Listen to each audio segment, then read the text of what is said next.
Assalamualaikum warahmatullahi wabarakatuh. Alhamdulillahirabbil alamin. Puji syukur kehadirat Allah Subhanahu wa taala. Salawat dan salam semoga tercurah limpahkan kepada Nabi besar Muhammad sallallahu alaihi wasallam. Sebelumnya saya mengucapkan terima kasih kepada Bapak Haji Faruk Imam Al-Rasyid MPDI MPD selaku dosen pengampu mata kuliah pengenalan lapangan persekolahan, serta kepada Kepala Madrasah, Dewan Guru, dan seluruh keluarga besar Mister Biatul Atfal Cibeber Cianjur yang telah memberikan kesempatan dan bimbingan selama pelaksanaan praktik pengalaman lapangan.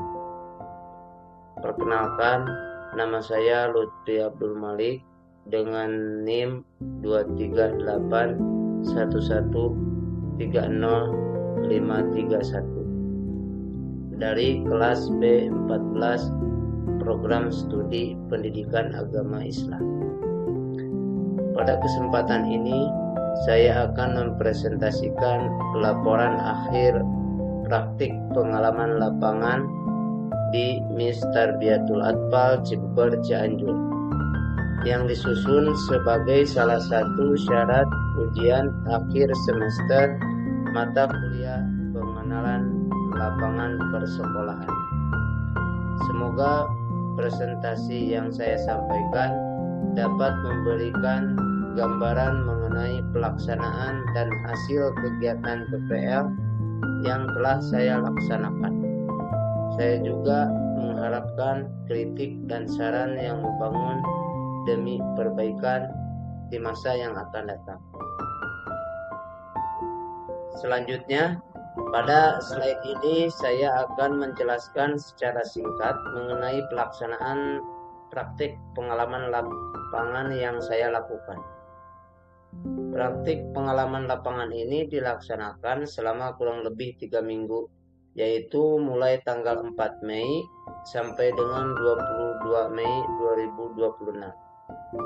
Adapun lokasi pelaksanaan PPL bertempat di Mister Biatul Atfal yang beralamat di Kampung Pajagan, RT 3 RW 6 Desa Sukamana, Kecamatan Cibeber, Kabupaten Cianjur. Selama kegiatan PPL, saya melaksanakan praktik mengajar pada mata pelajaran fikih kelas 5 dengan materi binatang halal dan haram.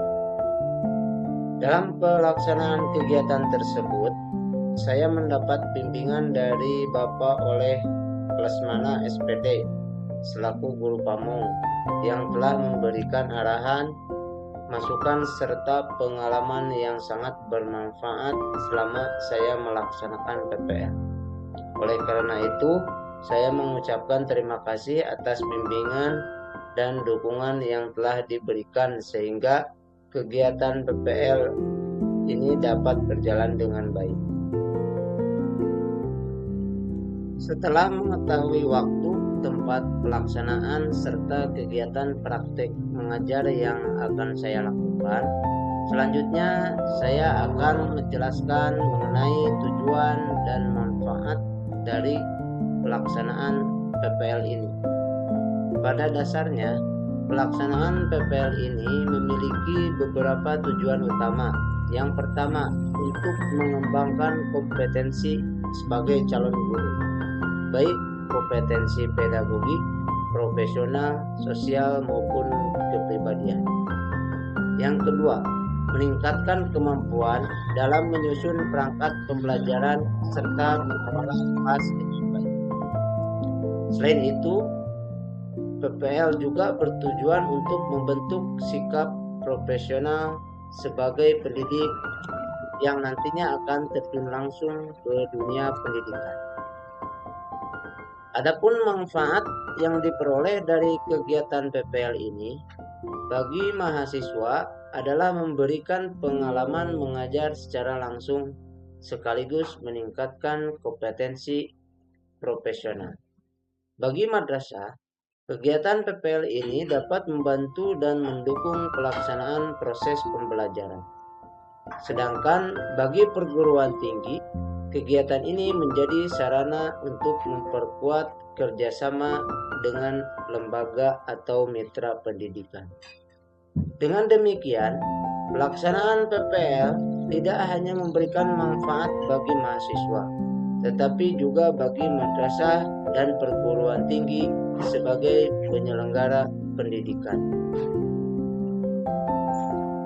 MIS Tarbiyatul Atfal merupakan salah satu lembaga pendidikan dasar yang berlokasi di Kampung Pajagan, RT 3 RW 6, Desa Sukamana, Kecamatan Cibuber, Kabupaten Cianjur.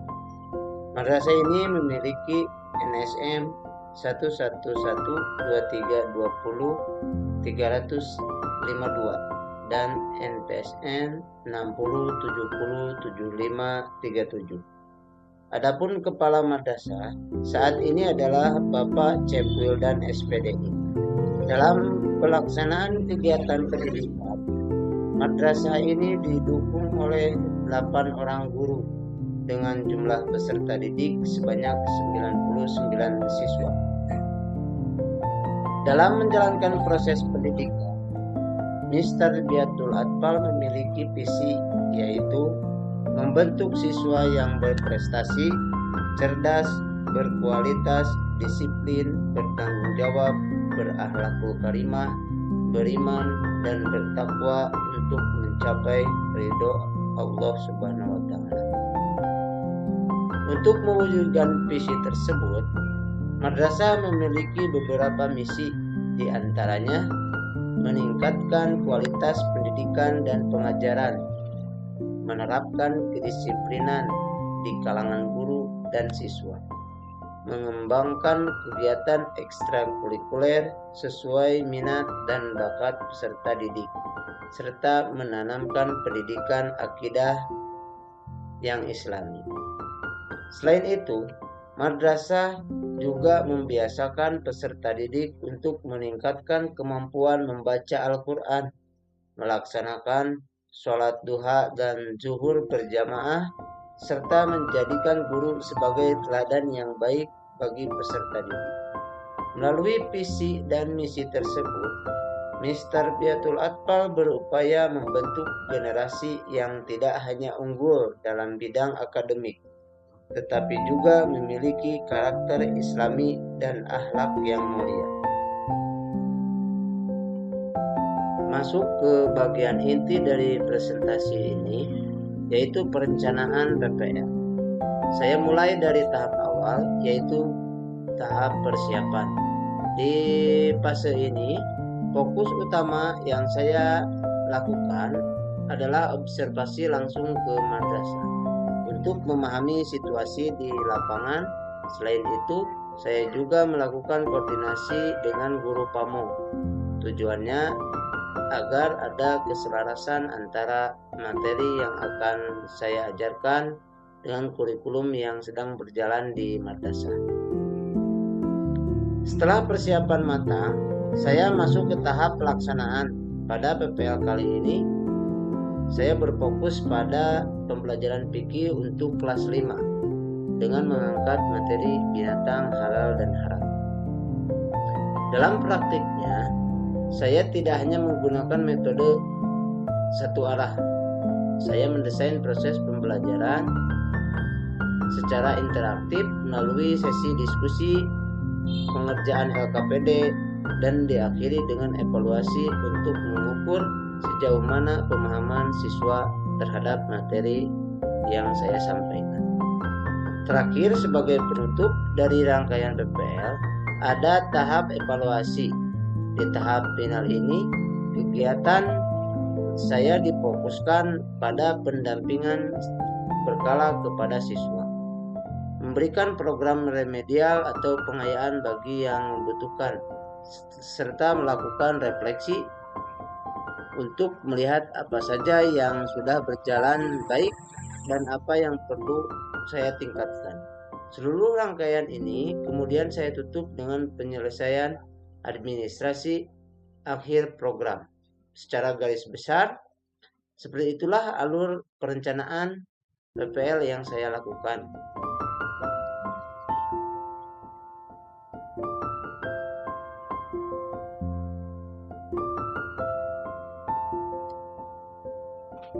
Sebelum melaksanakan kegiatan pembelajaran, saya terlebih dahulu melakukan perencanaan pembelajaran agar proses belajar mengajar dapat berjalan secara terarah dan mencapai tujuan yang diharapkan. Dalam tahap perencanaan, saya menyusun perangkat pembelajaran yang meliputi modul ajar, tujuan pembelajaran, materi pembelajaran, media pembelajaran, serta instrumen penilaian yang disesuaikan dengan kurikulum Merdeka dan karakteristik peserta didik. Selain itu, saya juga menentukan metode dan strategi pembelajaran yang sesuai agar peserta didik dapat lebih aktif dan mudah memahami materi yang disampaikan. Media pembelajaran yang digunakan berupa gambar, buku pelajaran, bahan ajar pendukung lainnya untuk membantu peserta didik memahami perbedaan antara binatang yang halal dan yang haram menurut syariat Islam. Media lain seperti laptop, LCD proyektor, PowerPoint, dan masih banyak lagi. Dengan adanya perencanaan pembelajaran yang matang, proses pembelajaran dapat berlangsung secara efektif, terstruktur, dan sesuai dengan tujuan pembelajaran yang ditetapkan. Selanjutnya, saya akan menjelaskan mengenai pelaksanaan dan metode yang saya terapkan di kelas. Kita lihat di bagian komponen itu. Tujuan utama atau fokus utama pembelajaran yang saya lakukan adalah agar siswa dapat mengenal pengertian, contoh, dalil, hingga tata cara penyembelihan secara baik dan benar. Untuk alokasi waktu, untuk mematangkan penyampaian materi ini, alokasi waktu yang saya gunakan adalah 2 kali 35 menit. Agar proses belajar mengajar lebih optimal, saya memanfaatkan beberapa sarana pendukung, mulai dari buku paket, media PPT, tayangan video, LKPD, papan tulis, hingga LCD proyektor untuk menampilkan materi secara visual. Kemudian beralih ke bagian metode dan model yang saya pilih. Untuk modelnya, saya menerapkan pembelajaran tatap muka dengan pendekatan PBL, Problem Based Learning, agar siswa lebih aktif berpikir kritis dalam memecahkan masalah. Sedangkan untuk metodenya, saya mengombinasikan beberapa cara sekaligus supaya suasana kelas tetap hidup dan tidak membosankan. Saya menggunakan metode ceramah untuk pengantar, tanya jawab, dan diskusi untuk memancing keaktifan siswa, penugasan, serta didukung dengan media seperti poster atau juga PPT. Langkah-langkah ini saya ambil untuk memastikan materi fikih ini dapat tersampaikan dengan menarik dan dipahami baik oleh peserta didik. Hasil evaluasi dan rekap nilai. Pada tahap ini, evaluasi yang saya lakukan bersifat menyeluruh, mencakup 3 aspek utama, yaitu aspek sikap, pengetahuan, dan keterampilan. Berikut adalah pencapaian dari ringkasan kelas yang saya ajak. Rata-rata kelas berada di angka 82 yang menunjukkan pemahaman klasikal siswa sudah cukup solid. Nilai maksimal yang berhasil dicapai oleh siswa adalah 88. Nilai minimal di kelas ini berada di angka 80.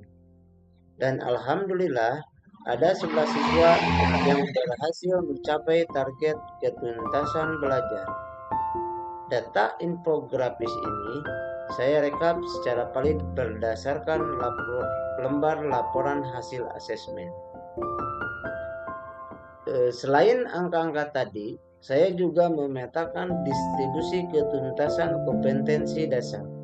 Hasilnya sangat positif, di mana sebagian besar indikator pembelajaran telah mencapai tingkat keberhasilan antara 95% hingga 100%. Indikator yang berhasil dikuasai dengan sangat baik oleh siswa ini meliputi kemampuan memahami pengertian, melakukan pengelompokan, hingga internalisasi materi dalam bentuk penerapan sikap hati-hati di kehidupan sehari-hari.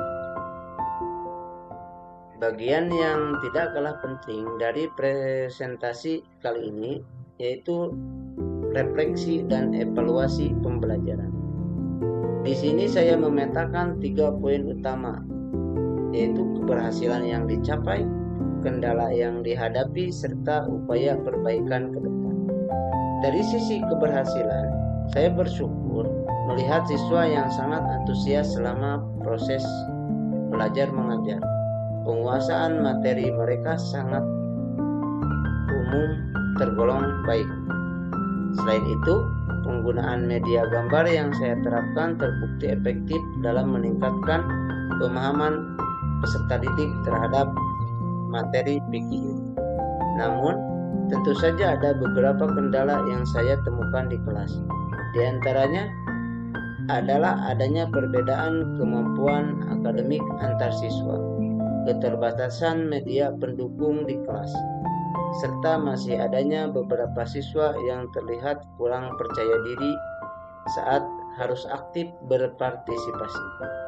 Sebagai upaya solusi nyata untuk menghadapi kendala tersebut, saya merancang beberapa perbaikan. Yang pertama, saya memberikan bimbingan individual secara lebih personal bagi siswa yang membutuhkan perhatian. Yang kedua, saya akan terus melakukan variasi metode mengajar agar kelas tetap dinamis, serta mengoptimalkan pemanfaatan media sederhana yang ada di sekitar kita. Yang terakhir, saya juga melakukan perbaikan dalam manajemen waktu agar seluruh alur pembelajaran bisa berjalan lebih presisi. Berdasarkan hasil evaluasi dan refleksi dari praktik pembelajaran sebelumnya, poin-poin utama yang menjadi rencana tindak lanjut yang telah saya susun yaitu lebih mengoptimalkan dan meningkatkan pemanfaatan sarana serta prasarana yang tersedia guna menunjang efektivitas belajar mengajar di kelas.